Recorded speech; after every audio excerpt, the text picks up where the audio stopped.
चाळीसगाव शहरात पोलीस कर्मचाऱ्यांचा धारदार शस्त्राने खून. क्रिकेट स्पर्धेच्या झालेल्या वादातून मुंबई पोलीस दलात कर्मचारी असलेल्या तरुणाचा धारदार तलवारीने वार करून खून केल्याचा धक्कादायक प्रकार शहरातील पीर मुसा कादरी दर्गा परिसरात रविवारी 14 जानेवारी रोजी सायंकाळी 5 वाजेच्या सुमारास घडला आहे.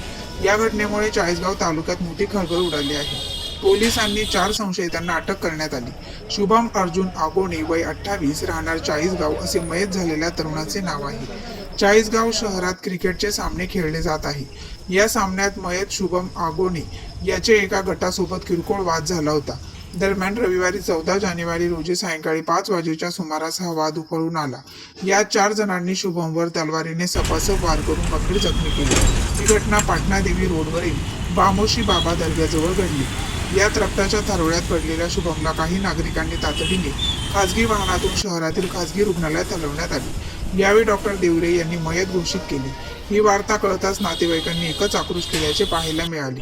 चाळीसगाव शहर खुनाची घटना घडल्यानंतर चाळीसगाव विभागाचे अपर पोलीस अधीक्षक रमेश चोपडे, चाळीसगाव शहर पोलीस ठाण्याचे निरीक्षक संदीप पाटील व सहकाऱ्यांनी खुनाची माहिती कळताच धाव घेतली. घटनेचा पंचनामा केल्यानंतर शहर पोलिसांनी तपासाची चक्री फिरवल्यानंतर 4 संशयितांना ताब्यात घेतले आहे.